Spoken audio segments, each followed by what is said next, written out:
देखिए friends, class 12th की English है, चैप्टर है द थर्ड लेवल। इसके पढ़ने वाले हैं मोस्ट इंपॉर्टेंट शॉर्ट आंसर्स जो काफी इंपॉर्टेंट है एग्जाम के लिए। समझें इसको। इसके जो मीनिंग्स है ना, हम पहले ही लिख चुके हैं, आप देख सकते हैं, और इसके ट्रांसलेशन में इससे आसानियत हो जाएगी निकालने में। ओके, देखिए कैसा होता है इसका ट्रांसलेशन इंग्लिश टू हिंदी में। समझे इसको। तो देखिए पहला क्वेश्चन है कि what contrast does Charlie offer to the psychiatrist. इसको पढ़ेंगे psychiatrist diagnosis. Word contrast does Charlie, Charlie क्या प्रकाश डालता है, ऑफर या तर्क देता है टू द साइकाइट्रिस्ट, जो मनोवैज्ञानिक होते हैं, मनोचिकित्सक होते हैं, वो डायग्नोसिस करते हैं, पता लगाते हैं किसी भी तर्क का या किसी बीमारी का। आंसर देखें इसके बारे में। Charlie says that his grandfather didn't need any refugee. Charlie से, चार्ली कहता है, सब्जेक्ट आगे वर्ब आ गया, एस बन गया प्रेजेंट का इंडेफिनिट। चार्ली कहता है डेट की हिज ग्रैंडफादर, उसके जो दादाजी हैं, डिडंट नीड, उन्हें जरूरत नहीं थी, एनी रिफ्यूजी, किसी भी आश्रय की या किसी भी आश्रय की जरूरत नहीं थी, फ्रॉम रियलिटी, सच्चाई बताने के लिए।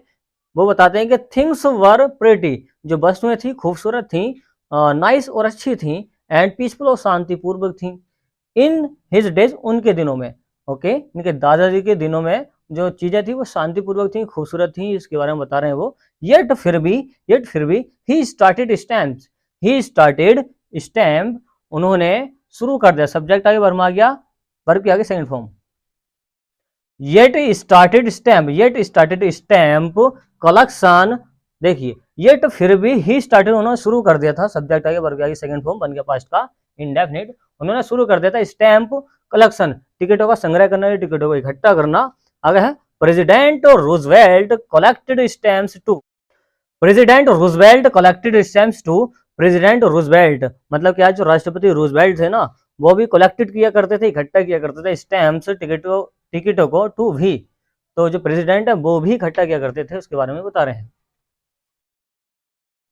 देखिए नेक्स्ट वाला क्वेश्चन है, what did Charlie discover when he went to a news boy.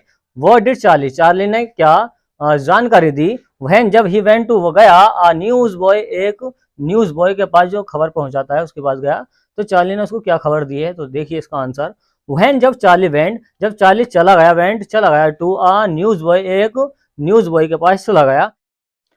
He found he was selling, he found उसने पाया, ये बन गया पास्ट का इंडेफिनिट। ही वॉज सेलिंग, वह बेच रहा था, ये बन गया पास्ट का कंटिन्यूअस। वह मतलब उसने पाया, उसने देखा कि वह बेच रहा था। The world dated, the world dated का मतलब है कि एक बार अखबार का नाम है। द वर्ल्ड डेटेड जून 11 1894। तो देखिए ये क्या बेच रहा था, द वर्ल्ड एक अखबार का नाम है ये, वो डेटेड, और डेट बता रहे हैं कि कौन सा अखबार है ये, 11 जून 1894 का अखबार है, 1894 का अखबार है, तो ये बेच रहा था। ओके, द लीड स्टोरी, इसमें जो लीड स्टोरी थी ना इस अखबार में, जो मेन खबर थी ऑफ द पेपर में, सेड, उसमें कहा गया था समथिंग, कुछ, अबाउट के बारे में, प्रेसिडेंट क्लेवलैंड के बारे में। तो उस टाइम जो राष्ट्रपति थे क्लेवलैंड, उनके बारे में बताया गया था इस स्टोरी के अंदर। और इस न्यूज़पेपर के अंदर कौन सा न्यूज़पेपर है, the world.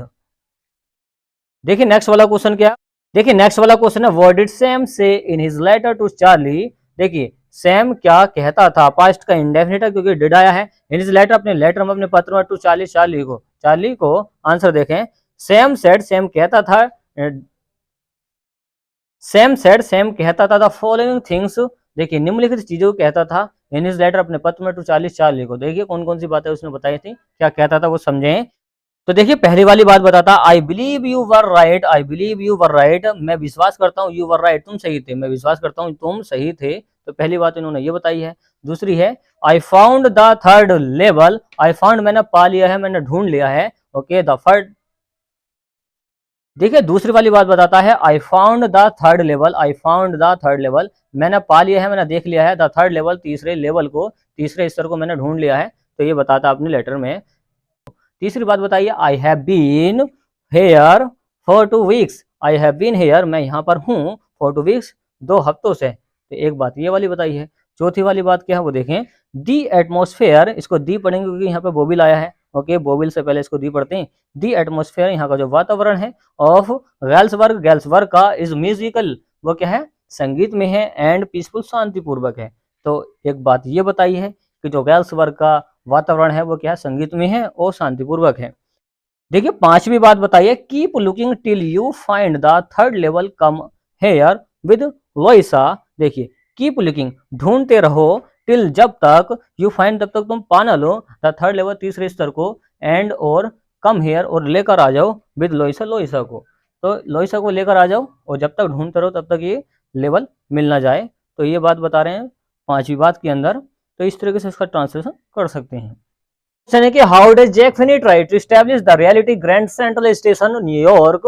How does Jack Finney, how does Jack Finney कैसे करते हैं, प्रेजेंट का इंडेफिनिट डज आया है, तो जैक फिनी कैसे करते हैं। ओके अगर सब्जेक्ट सिंगुलर है तो डज आएगा, तो जैक फिनी कैसे करते हैं, ट्राई टू कोशिश, एस्टैब्लिश स्थापित करने की, द रियलिटी सच्चाई को स्थापित करने की कैसे कोशिश करते हैं, सच्चाई बताते हैं कौन सी, ऑफ ग्रैंड सेंट्रल स्टेशन की, न्यूयॉर्क के अंदर, क्यों बताते हैं कि जो न्यूयॉर्क है ना उसके अंदर एक सेंट्रल स्टेशन है, उसके बारे में सच्चाई बताते हैं ये। अब आंसर देखें इसका, the presidents of the New York central and the New York New Haven and Hartford railways affirm. देखिए द प्रेसिडेंट्स जो अध्यक्ष हैं, कहाँ के अध्यक्ष हैं वो देखें, of the New York central station के अध्यक्ष हैं, एंड और न्यूयॉर्क के भी क्या है, अध्यक्ष हैं।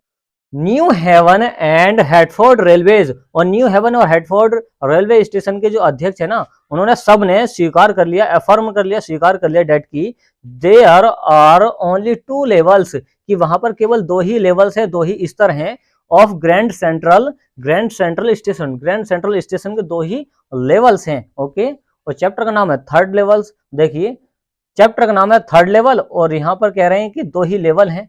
ओके इन्होंने ये स्वीकार कर लिया है।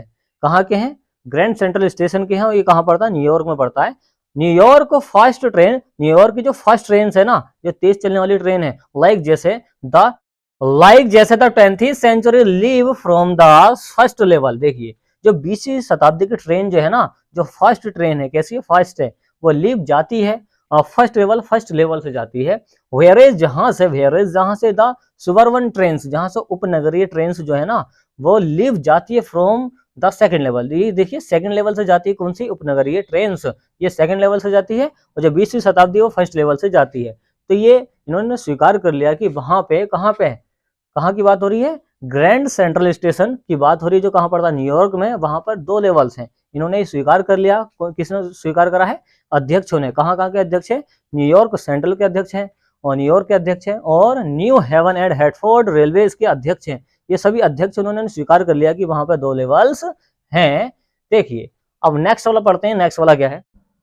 तो देखिए फ्रेंड्स नेक्स्ट वाला क्वेश्चन पढ़ते हैं। नेक्स्ट वाला क्या है कि how stamp collecting is a temporary refugee. How stamp collecting, ticket संग्रह कैसे, इज है, और टेम्पररी एक अस्थायी, रिफ्यूजी आश्रय काम, एक ऐसा ही काम है। ओके टिकट संग्रह करना मतलब टिकटों को इकट्ठा करना एक ऐसा ही काम क्यों है, ऐसा क्यों बता रहे हैं। तो देखिए ऐसा होता है, देखिए जो मूवीज होती हैं कभी कभी रिलीज होती है ना, अब वो मूवीज के टाइम पे जो उनका काम है चलेगा टिकट संग्रह का, और बाकी तो काम नहीं होता है ना, तो इसको कह रहे हैं कि ऐसा ही काम है। और यहाँ पर देखिए इसका आंसर, तो देखिए फ्रेंड्स इसका आंसर देखिए, stamp collecting is a hobby. Stamp collecting एक क्या है, शौक है। स्टैम्प कलेक्टिंग क्या है, एक शौक है। इट प्रोड्यूसेस फैंटेसी, यह है कल्पना को प्रदर्शित करता है, कल्पना को उत्पन्न करता है। फॉर द पास्ट, एक अतीत की कल्पना को दिखाता है। जो टिकट संग्रह कर रहा है ना, उसके एक अतीत की एक बात जुड़ा हुई है जो कल्पना को दिखा रहा है उसकी। आगे है 10 इस प्रकार, इसको पढ़ेंगे 10 इस प्रकार। It provides a temporary refugee, इस प्रकार यह है एक क्या करता है, ये टेम्पररी रिफ्यूजी काम प्रदान करता है, मतलब क्या है, एक अस्थायी आश्रय प्रदान करता है। Okay to the concerned person, और एक क्या है, चिंता का विषय है किसी पर्सन के लिए। ओके जो ऐसा ही काम होते हैं वो चिंता के लिए तो जिम्मेदार होते हैं, तो कंसर्न्ड पर्सन उस पर्सन के लिए क्या है, चिंताजनक है। तो देखिए फ्रेंड्स नेक्स्ट वाला क्वेश्चन पढ़ते हैं। नेक्स्ट वाला क्या है कि where did Charlie stray when he got lost at the grand central.